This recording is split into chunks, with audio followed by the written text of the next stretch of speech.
احنا النهارده طالعين نكلمكم في حلقه انسانيه وفعلا محتاجين رايكم. احنا من ساعه ما بدانا يوتيوب وانتم مملكتنا اللي بنتشرف بيها قدام الدنيا كلها، وبناخد رايكم في كل حاجه اذا كانت حلوه او وحشه. في نهايه 2022 انا قررت ان انا اعمل حاجه تشرف مملكتنا قدام الدنيا كلها، تشرف كل شاب وشابه وكل زوج وزوجه بيتفرجوا علينا وبيحبونا من قلبهم. وقعدنا فكرنا كتير انا ومسلم ان احنا نعمل حاجه فعلا تشرفكم، لغايه ما وصلنا ان احنا نعمل مبادره، والمبادره دي تكون باسمكم انتوا، اسمها مبادره مملكه جبس مصر لعمل الخير وانتشار الخير في السوشيال ميديا كلها، وفي نفس الوقت تكون حلوه لينا وليكم وتشرفكم قدام اي حد يجي يقول لكم انتوا بتتابعوا مين، تقول له بيتابع جبس مصر، تكون انت متشرف وانت بتقول ان انتوا بتتابعوا جبس مصر ومملكه جبس مصر. وتوكلنا على الله وابتدينا الموضوع يوم 1/1/2023، وابتدينا مبادره مملكه جبس مصر. واول حاجه ابتدينا بيها رحنا دار زهره مصر لرعايه كبار السن بلا مأوى. الدار دي جميله بجد، احنا لما رحنا قضينا فيها اليوم ده حسينا ان احنا فعلا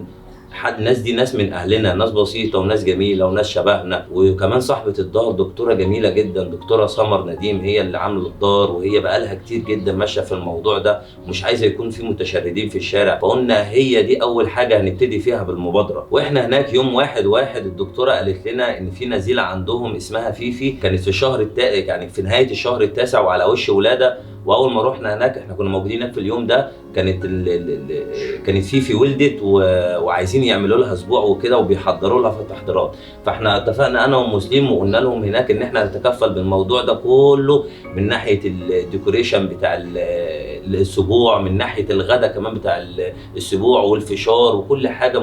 الحمد لله مسلم قامت بيها على اكمل وجه. وفي ناس كتير جدا جت من محافظات كتيره حوالينا عشان خاطر بس ان هم يفرحوا فيفي ويفرحوا بنتها ويعوضوها عن كل لحظه الم او كل لحظه حزن شافتها في الشارع. وحابه اعرفكم ان فيفي ده حد كويس جدا وحد محترم جدا، وفي ناس جت لها من بره كتير، من محافظات بره كتير عشان يفرحوا فيفي ويفرحوا بنتها. بس اللي حصل اللي فيفي لا مش فرحانه خالص، وحاولت ان انا اطلعها من الاكتئاب اللي فيه. بس المشكله اللي فيفي متعلمه وبتعرف تقرا انجليش، انا على نفسي مش بعرف اقرا انجليش، كانت بتكلمني انجليش، مش عارفه مالها، هي في حاجه في قلبها مجروحه. لما خلصنا اليوم ده وخلصنا الاسبوع وبجد كان يوم جميل بالنسبه لنا احنا، بس بعد ما نزلنا الحاجات دي لقينا بقى قعدنا نبص كده في الفيديوهات ونبص في الصور، لا في حاجه في عينيها كده بتقول انا حزينه، انا مجروحه، انا مش مبسوطه. انتوا كلكم مبسوطين بس انا لا. يعني دي احنا شفناها وهنعرض عليكم الفيديو دلوقتي وهتشوفوه. وكل الناس اللي في الدار اقسم بالله ناس محترمه جدا وناس مش بتاعت شوارع خالص. جداً. كل ما بسمع حكايه من حد اقسم بالله انا على نفسي كنت بعيط من الحكايه اللي كنت بسمعها،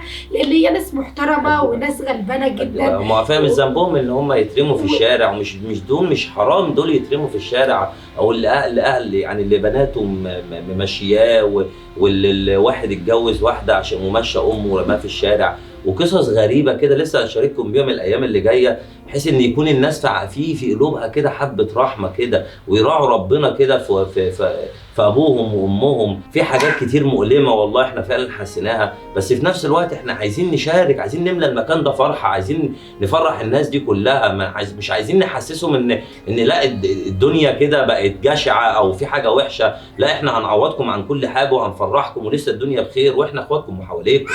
انا كل اللي بالنسبه لي انا عاوزه افرح فيفي ديت، لان هي فيفي اوريدي لسه مخلفه وهي بترضع، فاوريدي كان دايما الدكتور يقول لي لما يكون زعلانه او لما يكون متضايقه بلاش ترضعي البيبي، عشان غلط اللي هو عشان الزعل ده بيطلع للبيبي، غلط اللي هو ياخد لبن يكون امه زعلانه. فانا دلوقتي انا والله العظيم قبل ما نطلع الفيديو ده عماله افكر فيه، لان الام حالتها صعبه جدا، دي حالتها صعبه جدا، وانا عاوزه اخرجها من الاكتئاب. مش عارفين نخرجها من الاكتئاب ازاي. انا قعدت معاها يوم كامل امبارح اللي انا اخرجها من الاكتئاب وارقص معاها وهيص معاها، بس مفيش خالص.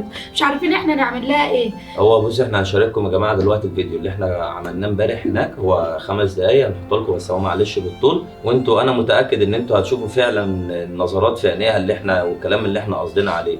انا من رايي، انا قلت لام مسلم ان احنا ناخدها هي والدكتوره سمر ونخرج كده يوم ونفسحها، نخرجها، نوديها اقوى بارك، ناكلها اكل كده مختلف، نخليها تشم الهوا كده ونفرحها، وكل الناس اللي حوالينا يفرحوها.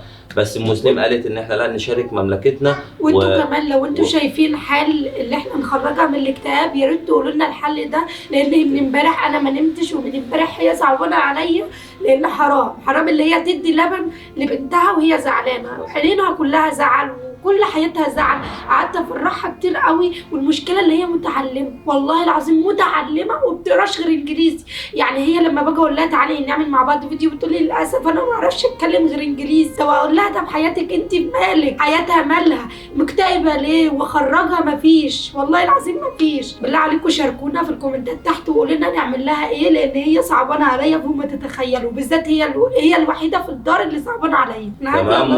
والمسلم والله تعبت جدا جدا. ده عايز اقول لكم راحت العتبه جابت حاجات السبوع من هناك، والله هي شايله حبيب على ايديها. انا ما بتعبش والله من الحاجات دي. ورجعت وعبت السبوع ده كله لوحدها، وعملت الفشار على البوتاجاز ولفت اللي هو السبوع الصغنن ده كله لوحدها. قامت الصبح برضو الساعه 6 الصبح عملت محاشي وعملت فراخ وعملت حاجات كتير جدا في اليوم ده، وتعبت كتير عشان خاطر بس ان هي تفرح اهل الدار وتفرح فيفي.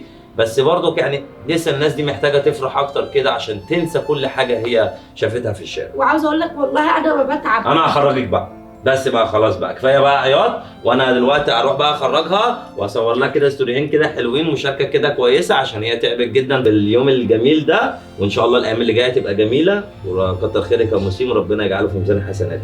والله انت قلبك طيب وقلبك حنين. هسيب لكم الفيديو دلوقتي يا مملكتنا، وهسيب لكم برضك في الاخر الفيديو اللي احنا خرجنا فيه مسلم النهارده بقى، نروح نروق عليها بقى العسل دي بقى اللي تعبت بقى. مش هروق غير لما افك فيفي والله. خلاص ان شاء الله هتتحل. وشاركونا برضك برايكم تحت في الكومنتات، وكل الحاجات اللي انتوا هتقولوا عليها ان شاء الله هننفذها في الدار. اسم ست الكل على اسم امي. اديني زغروطه كده. عسل عسل، ربنا يحفظك يا ست الكل. ادينا زغروطه تاني بقى يا هو. زغروطه تاني. يلا يلا بتاعت الختمه بقى. اوكي عشان خاطرك انت. عشان خاطرك انت. اوكي.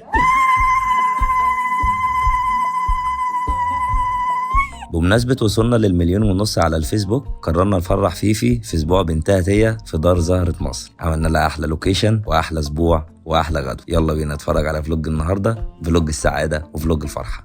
بسم الله ما شاء الله، بسم الله ما شاء الله. النهارده عندنا فرحة جميلة وبسيطة في فلوج النهارده. اتمنى ان كلكم تتابعوا معانا الفيديو لغاية الاخر، وهستنى منكم دعمكم في مبادرة مملكة جبس مصر لعمل الخير وانتشار الخير في السوشيال ميديا. حابب اعرفكم يا جماعة ان احنا اول حاجة ان شاء الله نعملها في المبادرة هي المساعدة في دار زهرة مصر الكبار السن بلا مأوى. احنا زيارتنا ليهم كانت يوم 1/1 اللي فات، كان اكتشفنا ان هم يعملوا اسبوع وكده، فاحنا قررنا انا ومسلم نتكفل بالموضوع ونفرحها ونفرح معاهم يعني في اليوم ده. تعالوا بقى نشارككم الفرحة بتاعت النهارده. وصلنا بالسلامة. الله يسلمك. يلا بينا يلا بينا يا حبيبي. يا عسل. الاسبوع بتاعنا بقى ولولولولولولو دي النهارده يا مسلم. الله يخليك يا حبيبي، الله يخليك. تسلمي لنا. لو ما جوزتش عقبالك كده يا رب. الله يخليك. ربنا نجيب لك احنا بقى. اللهم امين يا رب.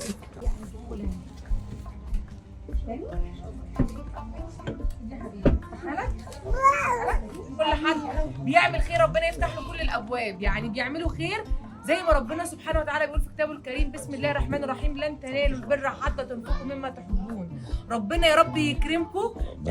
ربنا يكتر من امثالك والله يا دكتوره. كل السعاده والهنا يا رب. اللهم امين يا بصوا رب. بقى زي ما انا كنت بتمنى. بصوا كاتبين عليها اسم تيا محمد منصور.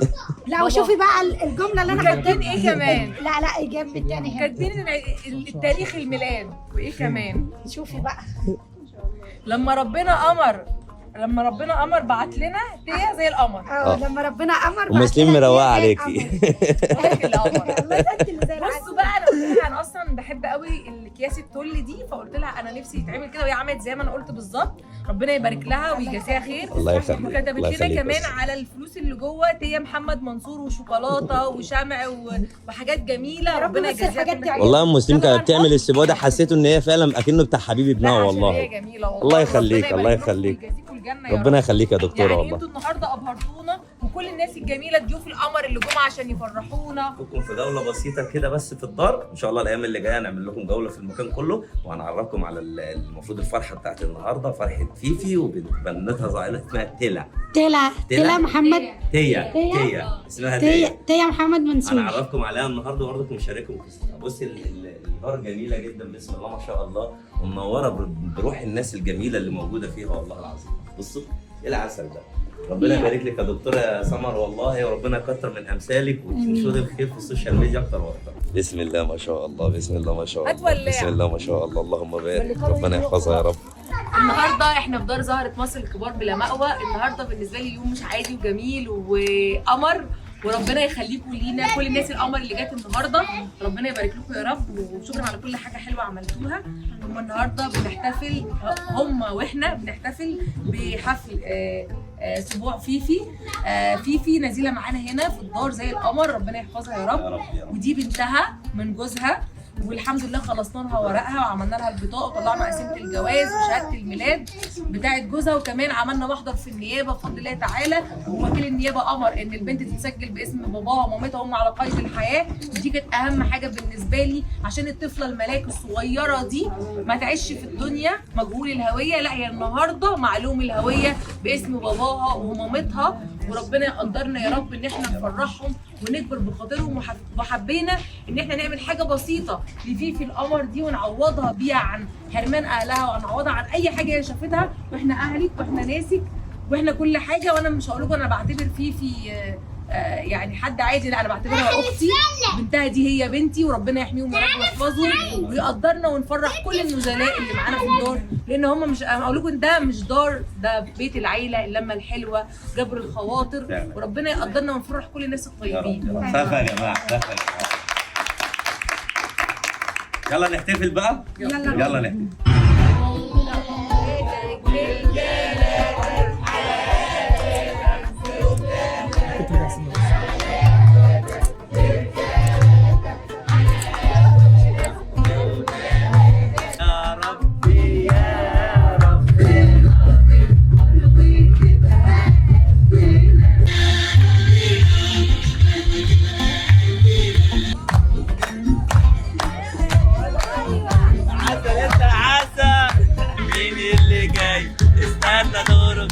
احلى عم عبده في الدنيا، راجل العسل، هي اللي زي العسل. انا ابنك محمد سعيد حبيبي. عسولة خدت معزولة بره. كده يا جماعه نكون وصلنا لنهايه اليوم، ودي في مامة التيه العسليه. يا رب يكون كنت فرحانه النهارده. ثانك يو فور اول. ربنا يخليكي. العسل عسل عسل عسولة، عسل. ربنا يخليها لحبيبتها وتتربى في عزها يا رب. باي. يا جمال يا جمال، شم الريحه. شمها.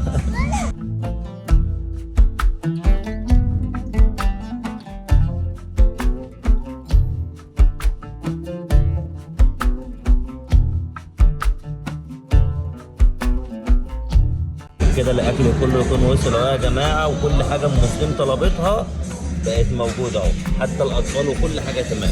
نفسك في اي حاجه تاني؟ وعمرو دياب شغال اهو، الدنيا كلها تمام. نفسك في حاجه؟ لا قول لي بسرعه. وقتك خلص، يلا باي. جبس. بمناسبة ما انت غديتني بره. خليكي ماسكه دي. انزلي تحت كده، انزلي تحت هنا اهو. انزلي بس اقول لك حاجه تحت بس مش هتكلم. يعني مش هتاخدها من ايديا؟ مش هتاخدها من ايديا؟ ما بمناسبة ما انت غديتني. ماشي اتفضل. بمناسبة ما انت غديتني حبيبي. على الهديه الفاضيه. احنا كنا مروحين دلوقتي وسليم بيقول صوروني صورتين، فانا جاي اصوره، رحت انت بتقول لي مين اللي يصورك؟ مين اللي عايز يصورك؟ ماما. خلي ماما تصورك بقى. يلا باي. ما صورتكش على فكره، ما صورتكش صدقني. لا مش هصورك، مش انت عايز ماما تصورك؟ لا خلي ماما اللي تصورك، مش انت قلت ماما؟ خليها بقى تنفعك يا حبيبي. بابا ايه بابا في المشمش، مش انا. باي.